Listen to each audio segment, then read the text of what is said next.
اللهم صل على سيدنا مولانا محمد وعلى آل سيدنا وعلى آل سيدنا مولانا محمد.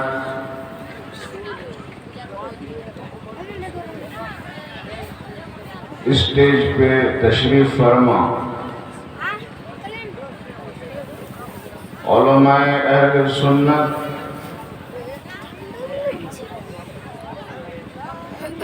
ائمہ مساجد طالبان علوم اسلامیہ اور دور و نزدیک سے تشریف لانے والے عوام اہل سنت، خواتین اسلام،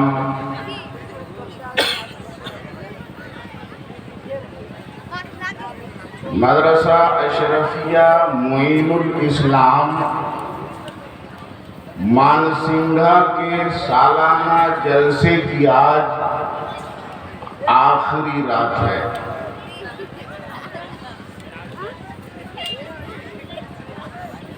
اور مقصد آخر میں ہوتا ہے.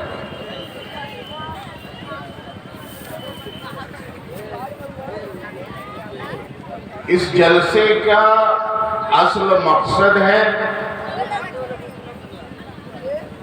کہ یہاں پر جن طالب علموں نے 30 پارے قرآن کو اپنے سینے میں محفوظ کیا ہے،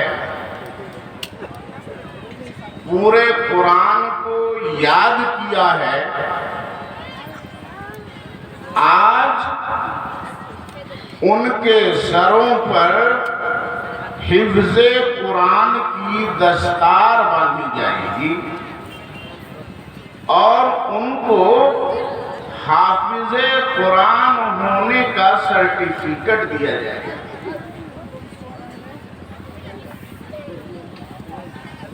اگر ان کے سر پہ 3.5 میٹر کا کپڑا نہ لپیٹا جائے اور A4 سائز کا ایک کاغذ جس میں یہ لکھا ہوا ہے کہ انہوں نے قرآن کو مکمل یاد کیا ہے، ہم اس کی تصدیق کرتے ہیں، اگر یہ لکھ کر وہ کاغذ نہ دیا جائے تو بولیے کیا وہ طالب علم جو کل تک طالب علم تھا، کیا آپ لکھ کے نہیں دیں گے تو کیا وہ حافظ قرآن نہ ہوگا؟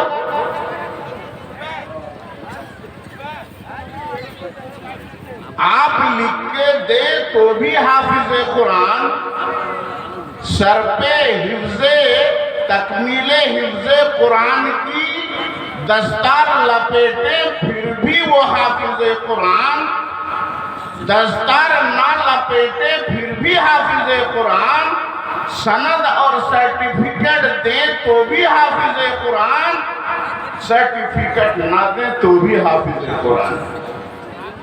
اس لیے کہ حافظ قرآن قرآن کو سینے میں محفوظ کرنے کی وجہ سے ہوا ہے، اور جب 30 پارے قرآن کو سینے میں محفوظ کر لیا تو اب اس کی کوئی ضرورت نہیں ہے کہ دنیا والے اسے کیا کہیں، اسے رب حافظ قرآن کہتا ہے، اسے مصطفیٰ حافظ قرآن کہتے ہیں. تو اب پوری دنیا کے انسانوں کے کہنے نہ کہنے سے کوئی فرق نہیں پڑتا. کوئی عالم دین ہے، علم دین حاصل کیا ہے، اب دنیا اسے عالم مانے یا نہ مانے، اگر اس نے علم دین حاصل کیا اور رب کی بارگاہ میں اگر وہ عالم دین ہے تو اسے کسی سرٹیفکیٹ کی ضرورت نہیں ہے، کسی سند کی ضرورت نہیں ہے۔ شرط کیا ہے؟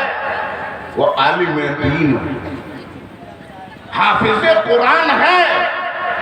شرط یہ ہے کہ 30 پارے قرآن اس کے سینے میں محفوظ ہوں۔ لیکن ہاں، ہم نے ایک نظام بنایا ہے۔ کہیں مسجد میں امامت کے لیے کوئی حافظ جاتا ہے تو لوگ اس سے پوچھتے ہیں آپ نے حفظ قرآن مکمل کیا ہے؟ آپ حافظ قرآن ہیں؟ ہاں، اگر آپ حافظ قرآن ہیں پھر آپ سرٹیفکیٹ لائیے۔ آپ نے کس مدرسے سے حفظ قرآن کی تعلیم مکمل کی ہے؟ سرٹیفکیٹ لائیے۔ امامت کے لیے کوئی امام جاتا ہے، اس سے پوچھا جاتا ہے آپ فاضل ہیں؟ آپ نے عالمیت مکمل کی ہے، فضیلت کی ہے؟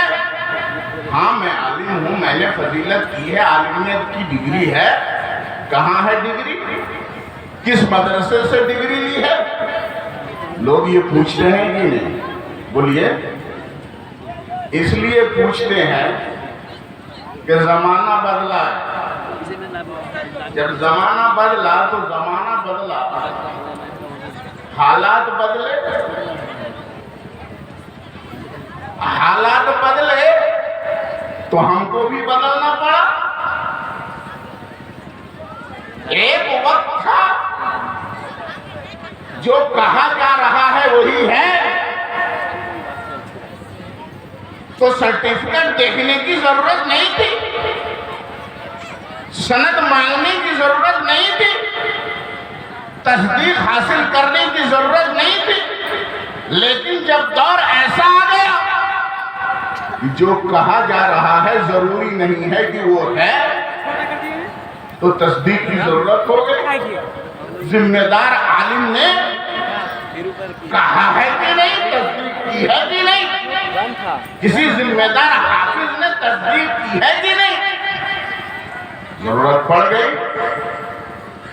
الحمدللہ آپ نے جس ادارے کی خدمت کی، آپ نے جس ادارے کو تعاون دیا، روپیے پیسے سے جاگیر رکھ کر، اچھا مشورہ دے کر، مدرسہ اشرفیہ معین الاسلام کے اجلاس میں شرکت کر کے حوصلہ بڑھایا، جلسے کو کامیاب کیا۔ جلسے کے لیے لوگ نے آپ سے جو بن پڑا، 100-200 روپیہ دے کر آپ نے مدد کی۔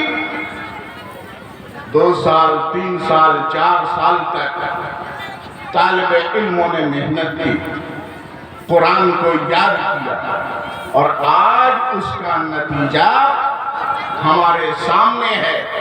انشاءاللہ تبارک و تعالی ابھی تھوڑی ہی دیر کے بعد ان طالب علموں کے سروں پر حفظ قرآن کی دستار سجائی جائے گی جنہوں نے آپ کا تعاون لے کر کے محنت کر کے 30 پارے قرآن کو اپنے سینے میں محفوظ کیا ہے۔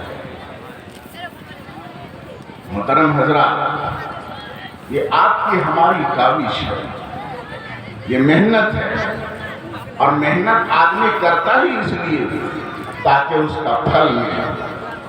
آدمی درخت اس لیے لگاتا ہے تاکہ ایک دن وہ درخت پھلدار بنے۔ تو ہم کیوں نہیں چاہیں گے؟ ہم نے جو کچھ بھی دان کیا ہے، تعاون کیا ہے، اسی امید کے ساتھ ہی تو تعاون کیا ہے۔ مدد اس لیے تو کی ہے کہ آج ہم دے رہے ہیں تو کل ہماری نظروں کے سامنے حافظ قرآن کی شکل میں ہم دیکھیں گے آنے والے وقتوں میں عالم دین کی حیثیت سے ہمارے سامنے ہوں گے، دین کے خادم۔ میرے دوستوں اور بزرگوں، آپ کا تعاون اسی طریقے سے اگر ہوتا رہے گا تو انشاءاللہ تبارک و تعالی یہ ادارہ جہاں سے آج حافظ قرآن بن کر کے طالب علم نکل رہے ہیں، کل وہ دن دور نہیں ہوگا جبکہ یہاں سے عالم دین کی دستار اور پگڑی لے کر کے علماء دین نکلیں گے، فضلاء نکلیں گے، فاضل نکلیں گے، مفتی نکلیں گے، لیکن شرط یہ ہے کہ ہمارا اور آپ کا تعاون جاری رہے، ہم بڑھ چڑھ کر مدد کریں۔ ہم جتنا آگے بڑھ چڑھ کر مدد کریں گے، ادارہ اور مدرسہ اتنے ہی تیزی کے ساتھ آگے بڑھے گا۔ ظاہر بات ہے ہم میں سے کوئی ایسا شخص نہیں ہے جو تنہا اس کام کو آگے بڑھائے۔ محترم حضرات، گفتگو میں زیادہ طویل نہیں کروں گا، اس لیے کہ دستار بندی کا پروگرام ہے، اور اس کے بعد پھر ہمارے درمیان ہمارے مہمان آل رسول سید نور عطائی شہبازی مدظلہ العالی وہ تشریف لائیں گے۔ ان کی زیارت ہمیں کرنی ہے اور ان کی زبان سے بھی ہمیں واضح و نصیحت سننا ہے۔ محترم حضرات، ایک مرتبہ درود پاک پڑھ لیں تو کچھ باتیں میں سنا دوں۔ اللہم صلی علی سیدنا مولانا محمد وعلی آل سیدنا وعلی آل سیدنا مولانا محمد۔ حضرات، یہ قرآن پاک جب سے اترا نازل ہوا، اس وقت سے لے کر آج تک بولیے اس قرآن میں کچھ بھی رد و بدل ہوا ہے؟ کچھ ہٹایا بڑھایا جا سکا ہے؟ ایک نقطہ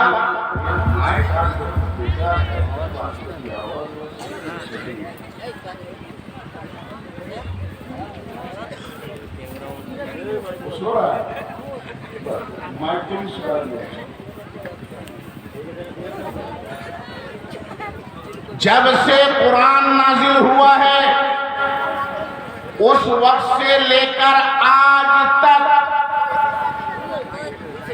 قرآن کے دشمنوں نے کوشش کی کہ کچھ قرآن میں تبدیلی لائی جائے، کچھ رد و بدل کر دیا جائے، لیکن کیا وہ کامیاب ہو سکے؟ بولیے نہیں نا؟ کیوں؟ اس لیے کہ یہ عام کتاب نہیں ہے، یہ کسی انسان کی لکھی ہوئی کتاب نہیں ہے،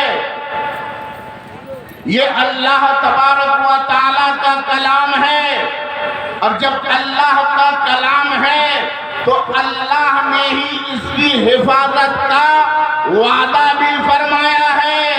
اس نے ارشاد فرمایا ہے اِنَّا نَحْنُ نَزَّلْنَا الذِّكْرَ وَإِنَّا لَهُ لَحَافِظُونَ، ہم نے ہی قرآن اتارا ہے اور ہم ہی قرآن کی حفاظت کرنے والے ہیں۔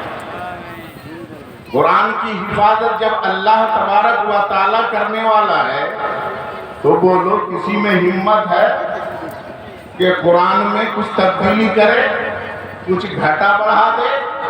ایک نقطہ برابر بھی نہ گھٹا سکا نہ بڑھا سکا، تھک گئے۔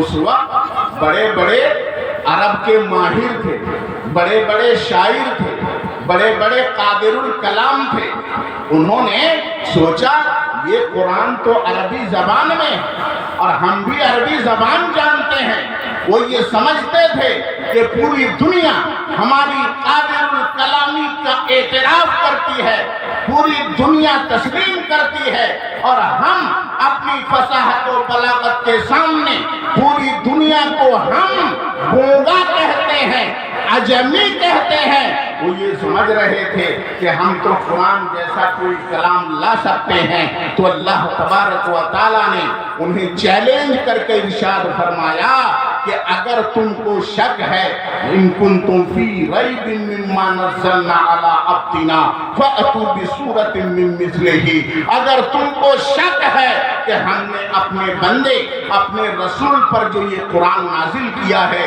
جو یہ کتاب نازل کی ہے، یہ میری کتاب نہیں ہے، یہ میرا کلام نہیں ہے، اگر تم شک میں پڑے ہوئے ہو، اگر تم یہ سوچتے ہو کہ میرے نبی نے اپنی طرف سے یہ کلام پیش کیا ہے، میرے نبی کا یہ کلام ہے، اپنی طرف سے گڑھ کر پیش کیا ہے، اگر تم کو یہ شک ہے تو میرا نبی عربی ہے، میرا نبی عربی ہے، تم بھی عربی ہو، وہی زبان جو زبان میرا نبی جانتا ہے تم بھی وہی زبان جانتے ہو، تم کو اپنی قادر الکلامی پر ناز ہے، تم کو اپنی فصاحت و بلاغت پر بھروسہ ہے، تم بڑے فصیح و بلیغ ہو، تم تو شاعر ہو اور تمہاری شاعری کی داد دی جاتی ہے، تم اتنے ماہر ہو، فصیح و بلیغ ہو، اسی معاشرے میں پلنے بڑھنے والے ہو جس معاشرے میں میرا نبی پلا بڑھا ہے، تو اگر تم یہ سمجھتے ہو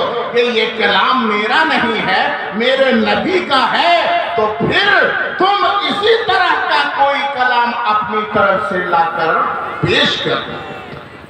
چیلنج ہے تم، لاؤ ایسا کوئی کلام۔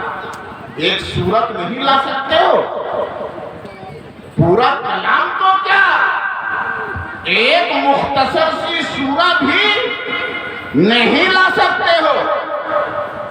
اچھا، اگر قرآن کو وہ جھوٹا ثابت کرتے، اگر یہ ثابت کرتے یہ اللہ کا کلام نہیں ہے، یہ نبی اپنی طرف سے پیش کرتے ہیں، تو ان کو تو آسان سا نسخہ دے دیا گیا تھا نا، آسان نسخہ تھا، اپنی بات کو ثابت کرنے کے لیے آسان سا طریقہ تھا جو ان کو دیا گیا تھا۔ تم بس ایک سورت اسی طرح کی لاؤ، قل هو اللہ احد اللہ الصمد لم یلد ولم یولد ولم یکن له کفوا احد، ایک مختصر سی سورت ہے، انا اعطیناک الکوثر، مختصر سی صورت ہے، کوئی ایسی ایک چھوٹی سی مختصر سی صورت ہی بنا کر کے لاؤ، لا سکے، تھک گئے، اور اس وقت سے لے کر آج تک قرآن کو غلط ثابت کرنے کی کوشش کرنے والے کوشش کرتے کرتے تھک گئے، قرآن جیسا کوئی کلام وہ لا نہ سکے، تو اس بات کی یہ دلیل ہو گئی یہ کسی انسان کا کلام نہیں ہے، یہ اس کا کلام ہے جس نے انسانوں کو پیدا کیا ہے، ساری کائنات کو پیدا کیا ہے، اور اس میں کوئی شک نہیں ہے، لا ریب فیہ، اس میں کوئی شک نہیں ہے۔ اور اس سے پہلے الف لام میم لایا گیا، توجہ دیجئے گا، الف لام میم۔ اب عرب کے بڑے بڑے زبان دان، بڑے بڑے فصیح و بلیغ لوگ، بڑے بڑے ماہر زبان سوچنے پر مجبور ہو گئے، ارے ذالکہ کا معنی تو وہ ہے، ٹھیک ہے، الکتاب کا معنی کتاب ہے، لا کا معنی نہیں ہے، ریب کا معنی شک ہے، فی کا معنی میں ہے، ہا کا معنی اس ہے، معنی تو ہو گیا، یہ وہ کتاب ہے جس میں کوئی شک نہیں ہے، لا ریب فی کا معنی تو سمجھ میں آتا ہے، لیکن الف لام میم کا کیا معنی ہے؟ الف لام میم کا کیا معنی ہے؟ سر جوڑ کے بیٹھ گئے، کچھ معنی نکالا جائے، کچھ معنی نکالا جائے، تو کسی ہوشیار نے معنی نکالا، کہا الف ایک، الف کا عدد ایک ہے، لام کا عدد 30 ہے، میم کا عدد 40 ہے، تو جوڑو کتنا ہوا؟ بولو 30 40 70، الف کا ایک 71۔ وہ چالاک کہنے لگا لگتا ہے یہ جو اسلام ہے، یہ جو قرآن ہے، اس کی عمر، اس کی زندگی 71 سال ہے۔ آج کے بعد سے 71 سال کے اندر اسلام مٹ جائے گا، قرآن ختم ہو جائے گا۔ جب یہ کہا تو پیارے نبی نے فرمایا الف لام میم دیکھ کر یہ سمجھ رہے ہو، چلو آگے دیکھو قرآن کیا کہتا ہے۔ الف لام میم صاد، اب بولو صاد کا عدد 90 ہے، لام کا عدد 30 ہے، میم کا عدد 40 ہے، اور الف کا عدد 1 ہے۔ اب جوڑو بتاؤ، صاد کا عدد 90، میم کا عدد 40، 130 یہ ہو گیا، لام کا عدد 30، 160 ہو گیا، اور الف کا 1 161 ہو گیا۔ اب بولو کیا اسلام کی زندگی 161 سال ہے؟ وہ چکرا گئے، جب چکرایا تو نبی نے اور چکر میں ڈالا، فرمایا اور آگے بڑھو، قرآن کہتا ہے الف لام را، الف لام را، را کا عدد 200، لام کا عدد 3، الف کا عدد 1، اب کیا ہو گیا؟ 231۔ بولو کیا اسلام کی زندگی، کیا اسلام کی عمر، قرآن کی عمر 231 سال ہے؟ بولو۔ پھر چکرایا، نبی نے اس کے چکر کو اور بڑھا دیا، فرمایا اور آگے بڑھو، قرآن کہتا ہے الف لام میم را۔ اب بولو، را کا عدد 200، میم کا عدد 40، لام کا عدد 30، الف کا 1۔ اب بولو، چکر میں پڑ گئے، جھنجھلائے، بولے پتہ نہیں کیا مطلب ہے اس کا، ہمارا دماغ تو کام نہیں کر رہا ہے، ہم سمجھ نہیں پا رہے۔ واہ واہ واہ، سبحان اللہ۔ اسی کو قرآن کہتے ہیں، قرآن جو عاجز کر دے، قرآن جو اپنے مقابلے میں آنے والے کو عاجز کر دے۔ ارے ایسا عاجز کر دے، ایسا مجبور کر دے کہ ٹکرانے آئے تو پاش پاش ہو جائے۔ جب قرآن سے ٹکرانے آیا تو جب وہ آیا ٹکرانے آیا تھا قرآن کو بدلنے، خود بدل گیا۔ نعرہ تکبیر، نعرہ رسالت، نعرہ حیدری، علماء اہل سنت، مفتی اعظم جھارکھنڈ، نعرہ تکبیر، نعرہ رسالت، سبحان اللہ سبحان اللہ۔ ارے ان کے بڑے بڑے جن سے ان کا رشتہ ملتا ہے، جہاں ان کا خاندان جا کے ملتا ہوگا، ارے وہ تو تھک کے بیٹھ چکے ہیں۔ ابو جہل بیٹھ چکا تھک کے، ابو لہب بیٹھ چکا، عتبہ و شیبہ بیٹھ چکا، بڑے بڑے کفار بیٹھ چکے کہ قرآن کی طرح ہم کوئی کلام نہیں لا سکتے، یہ تو اللہ کا کلام ہے، لیکن ہم بولیں گے نہیں، لوگ مان لیں گے، ہم بولیں گے تو لوگ مان لیں گے۔ چپ کے بولو، آپس میں بولو، مجمع میں مت بولو۔ اور اگر لوگ قرآن سننے کی کوشش کریں، مجمع لگا کر کے لوگ قرآن سنیں، قرآن کی تلاوت ہو، تو ایسا کرو کہیں ایسا نہ ہو یہ تو اللہ کا کلام ہے نا، اس میں تاثیر ہے، یہ جب اترے گا تو دماغ سے ہوتے ہوئے دل پہ اتر جائے گا، اس لیے ایسا کرو کہ جب قرآن پڑھا جائے شور مچاؤ، وَالْغَوْ فِيهِ لَعَلَّكُمْ تَغْلِبُونَ، وَالْغَوْ فِيهِ تم شور مچاؤ، شاید اس طریقے سے جیت جاؤ گے، لیکن کیا وہ جیت سکے؟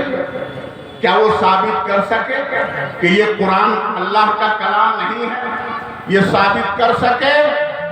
نہیں۔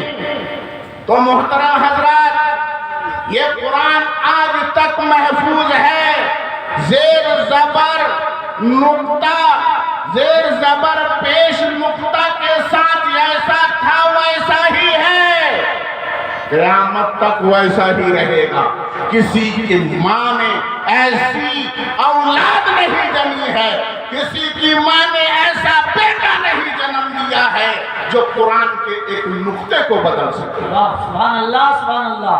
حضرات گرامی، لا ریب فیہ، اس میں ذرہ برابر بھی شک نہیں ہے، اور اشارہ فرما دیا الف لام میم کہہ کر کے، یہ قرآن عربی زبان میں ہے، اللہ کا کلام ہے، اگر نہیں ہے تو الف لام میم کا معنی ذرا کر کے دکھا دو، کر کے دکھا دو۔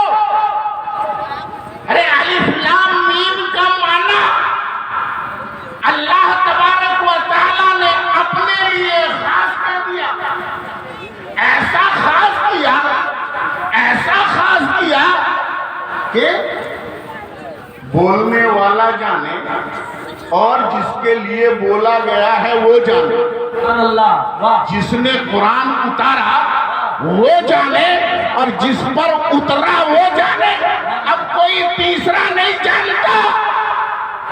ابو بکر صدیق جو نبی کے پاس بیٹھنے والے تھے، خلوت و جلوت میں بیٹھنے والے تھے، ابو بکر صدیق کو معلوم نہ ہو سکا الف لام میم کا کیا معنی ہے۔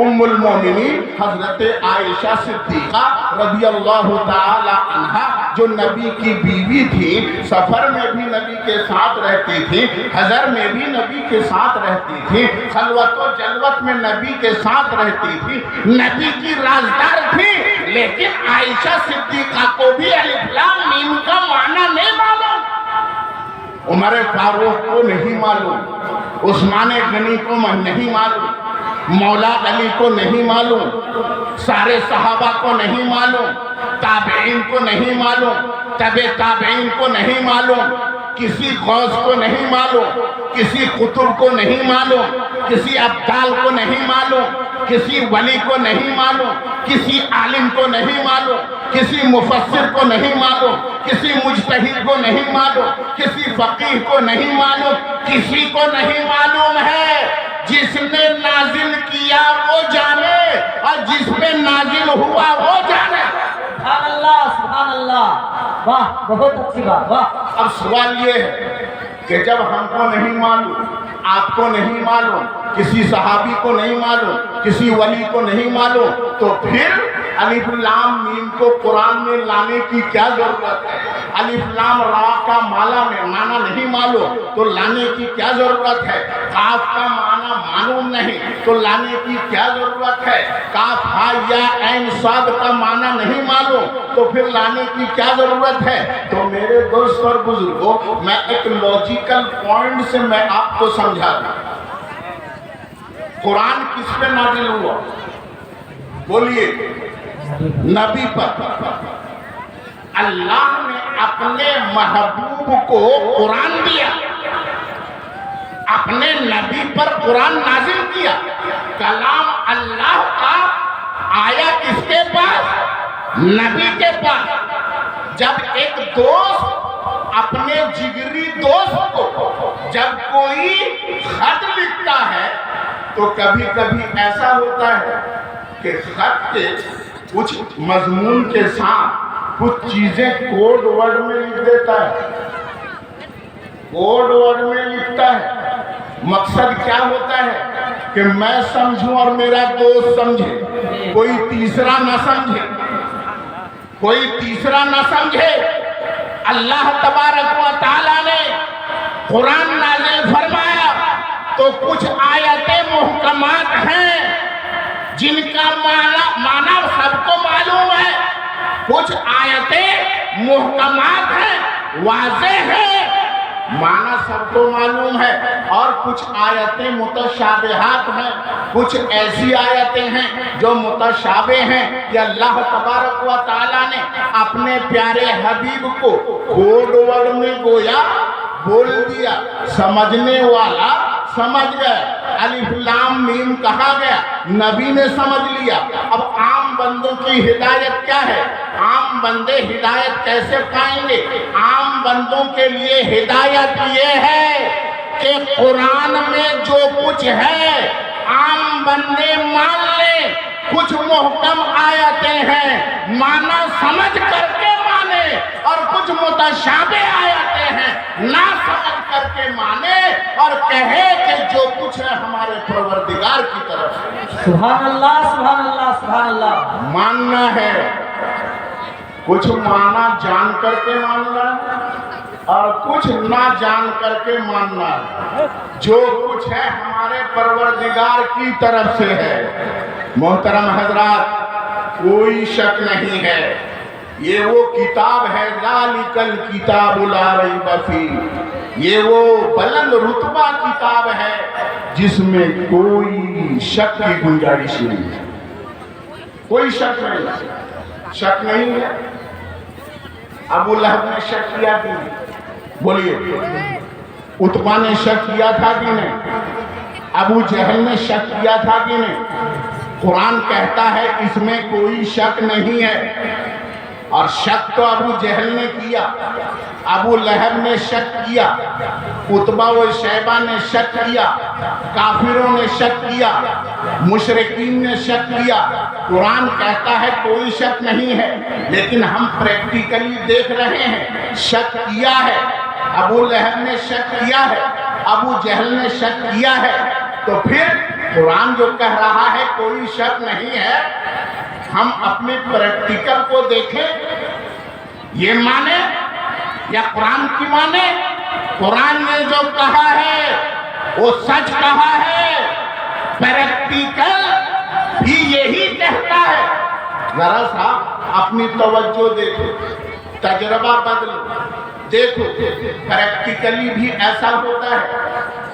ایک آدمی صحت مند ہے، اس کو بیماری نہیں ہے، صحیح صحت مند آدمی ہے، اگر وہ میٹھی چیز کھائے گا تو مٹھاس محسوس کرے گا کہ نہیں؟ بولیے، مٹھائی کھائے گا تو مٹھاس محسوس ہوگی کہ نہیں؟ کوئی کڑوی چیز کھائے گا تو کڑواہٹ محسوس ہوگی کہ نہیں؟ کوئی کھٹی چیز کھائے گا تو کھٹا پن کا احساس ہوگا کہ نہیں؟ اگر صحیح سالم ہے، بیمار نہیں ہے، تو میٹھی چیز کھائے گا تو میٹھی ہی لگے گی نا، کڑوی چیز کھائے گا تو کڑوی ہی چیز لگے گی نا۔ لیکن اگر کسی آدمی کو بخار ہو، سخت تیز بخار ہو، اب بولو بہت عمدہ کھانا بنا ہے، مچھلی عمدہ بنی ہے، گوشت عمدہ بنا ہے، شربت ہے، طرح طرح کے کھانے ہیں، لیکن وہ بیمار ہے، منہ کا مزہ بدل گیا ہے۔ اب اگر اس کے سامنے لذت والا کھانا پیش کیا جاتا ہے، عمدہ سے عمدہ کھانا پیش کیا جاتا ہے، وہ کنارے رکھ دیتا ہے، ایک نوالا منہ میں ڈالا، اندر نہیں جاتا ہے، کہتا ہے یہ تو کڑوا ہے، یہ تو بدمزہ ہے۔ بولیے وہ بدمزہ ہے؟ وہ تو مزیدار کھانا ہے، وہ تو میٹھی چیز ہے، لیکن اسے کڑوی محسوس ہو رہی ہے۔ کیوں؟ اس لیے کہ اس کے منہ کا مزہ خراب ہو گیا ہے۔ تو اے ابو جہل اور ابو جہل کے ماننے والوں، قرآن تو مزیدار ہے، اس میں مٹھاس ہی مٹھاس ہے۔ ارے تمہارے نفس میں بیماری آ گئی ہے، اپنے دل کو پہلے صحت مند بنا لو، اس کی بیماری کو پہلے دور کر لو۔ جب تمہارا دل بیمار ہے تو قرآن کی شیرنی تو شیرنی نہیں لگے گی، قرآن کی مٹھاس تو مٹھاس محسوس نہیں ہوگی، تجھے تو قرآن کی ہر آیت کڑوی لگے گی، تجھے تو اس کی مٹھاس نہیں لگے گی، اس لیے کہ دل بیمار ہے، دل بیمار ہے۔ اگر تم اپنے دل کا علاج کرنا چاہتے ہو، اسے صحت مند بنانا چاہتے ہو، تو مکی مدنی طبیب کی بارگاہ میں پہنچ جاؤ، رسول ہاشمی کی بارگاہ میں پہنچ جاؤ، وہ طبیب روحانی کی بارگاہ میں پہنچ جاؤ۔ جب وہ تمہارا علاج کر دیں گے، یقین کی دوائی دے دیں گے اور شک کی بیماری کو دور کر دیں گے، ایمان کا نور عطا کر دیں گے، تو بیماری دور ہو جائے گی۔